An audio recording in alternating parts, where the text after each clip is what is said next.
disco dancer. I am a disco dancer. I am a disco dancer. I am a disco dancer. अरे मैं नहीं, आपको ये गाना याद होगा ना, ये मैं मिथुन चक्रवर्ती की बात कर रहा हूँ। जी हाँ, याद कीजिए, मिथुन चक्रवर्ती ने धूम मचाई थी।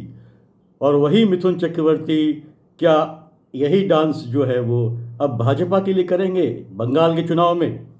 अटकलें तो ऐसी लग रही हैं कि मिथुन चक्रवर्ती जो है भाजपा में शामिल हो सकते हैं। और चूंकि भाजपा के पास कोई चेहरा ऐसा नहीं है बंगाल में, क्योंकि ममता दीदी वहाँ कही चुकी हैं कि ये लड़ाई जो है वो बंगाल वर्सेस जो है आउटसाइडर की है, तो निश्चित रूप से भाजपा परेशान है और एक बंगाली चेहरे को लाने के लिए वो डिस्परेट है एक तरह से हम कहें तो और मिथुन चक्रवर्ती को लगातार ये कोशिश हो रही है कि उनको लाया जाए भाजपा में। अभी फरवरी के महीने में जो संघ के जो हेड हैं भागवत साहब, वो गए थे मुंबई में, मिथुन चक्रवर्ती से मिले थे उनके घर पे जाके। हालांकि मिथुन चक्रवर्ती पिछले साल जो है नागपुर में गए थे और वो जो है वहाँ जाके पहले भागवत से मिल चुके थे, लेकिन अभी जो फरवरी में मुलाकात हुई है दोनों के बीच में, उसने काफ़ी अटकलों के बाजार को गर्म कर दिया है। और चूंकि जैसा कि आपको याद है कि ये नाम, बहुत से नाम ऐसे चल रहे थे कि कौन होगा ये एक मुख्यमंत्री का पद का चेहरा जो है बंगाल के चुनाव की लड़ाई में।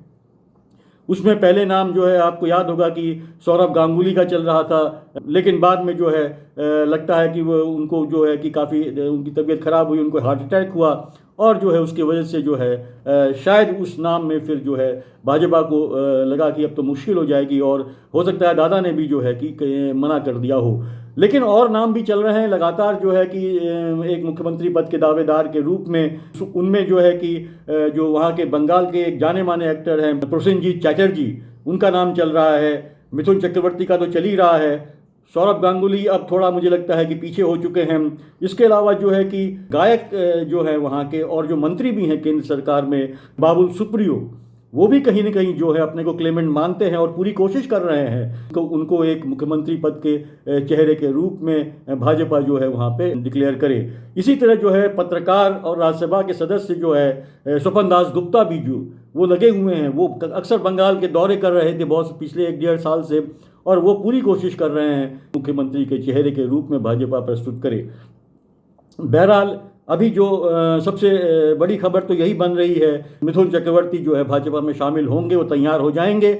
और ये भी अटकलें हैं कि क्या मिथुन चक्रवर्ती जो है वो जो प्रधानमंत्री की कलकत्ता में ब्रिगेड परेड ग्राउंड पे जो एक रैली होनी है उसमें शामिल होंगे या नहीं होंगे। कि मिथुन चक्रवर्ती की अगर आप शुरुआत जो शुरू में जो है मिथुन चक्रवर्ती बिल्कुल ही धुर जो है वामपंथी एक जो आइडियोलॉजी है उसके समर्थक रहे हैं वो, और वो जो है नक्सलाइट मूवमेंट के समर्थक रहे हैं। उनकी जो शुरुआती दौर की फिल्में रही हैं, चाहे बंगाल की फिल्में हों या हिंदी फिल्में भी हों, वो लगातार जो है किसानों के लिए, मजदूरों के लिए जो पैरोकार फिल्में रही हैं, उस तरह की फिल्में वो करते रहे हैं। तो उनकी एक सोच बिल्कुल एक जनवादी सोच रही है। तो क्या वो अब धुर दक्षिणपंथी विचारधारा वाली पार्टी भारतीय जनता पार्टी में शामिल होंगे या उसका एक चेहरा बनने के लिए तैयार होंगे? इस बीच जो है तृणमूल कांग्रेस में भी वो थे, सभा के सदस्य थे 2014 से अप्रैल 2014 से दिसंबर 2016 तक राज्यसभा के मेंबर थे टीएमसी के सदस्य के रूप में। तो ये तो परिवर्तन आया था, तो क्या अब वो जो है भाजपा में जाने के लिए तैयार हैं कि नहीं मिथुन चक्रवर्ती? ये एक बहुत बड़ा सवाल है।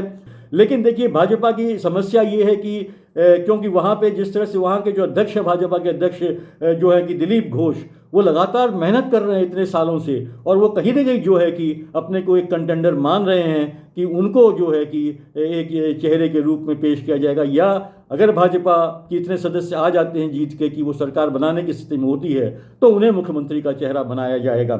लेकिन भाजपा की ये खासियत रही कि देखिए वो हमेशा जो है कि जो उनके स्थानीय जो नेता होते हैं, जो उनके राज्य स्तर के नेता होते हैं, उनसे मेहनत तो बहुत करवाती है भारतीय जनता पार्टी।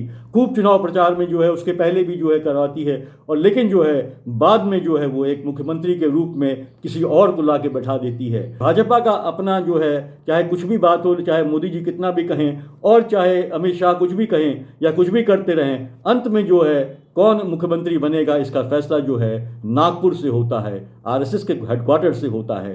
कार्यशैली है भारतीय जनता पार्टी की कि वो कितनी बड़ी बड़ी बातें करती रहे, डींग हाँकती रहे, लोकतंत्र की बात करे, डायनेस्टी की बात नहीं करे। हम जो है कि हमारे चुना जाता है नेता, लेकिन अक्सर ये हमने देखा है कि बाहर से लोगों को लाके, विधायकों के अलावा सांसदों को लाके बैठा दिया जाता है, या फिर जो है कि जो संघ का जो खास है व्यक्ति है उसको लाके बैठा दिया जाता है।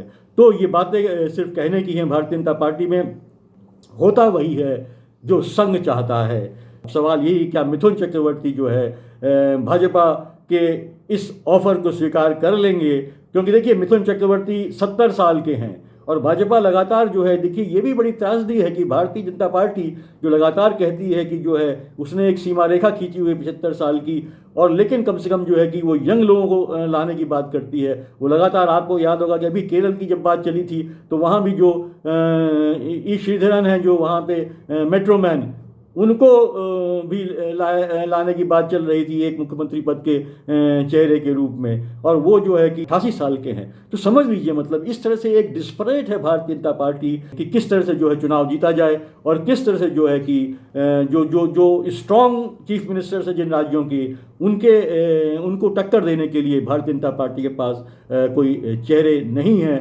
अब देखना ये होगा कि बंगाल के रण में भी क्या जो है कि भारतीय जनता पार्टी किसी बाहरी चेहरे को लाके मुख्यमंत्री का दावेदार बनाएगी, या मुख्यमंत्री का चेहरे के रूप में पेश करके चुनाव लड़ेगी। बहरहाल अभी दिल्ली दूर है, हमें देखना होगा कि 2 मई को क्या होता है, कि भाजपा कितनी सीटें ला पाती है, और उसके बाद कौन सा चेहरा होता है जो उनका मुख्यमंत्री पद पे बैठता है।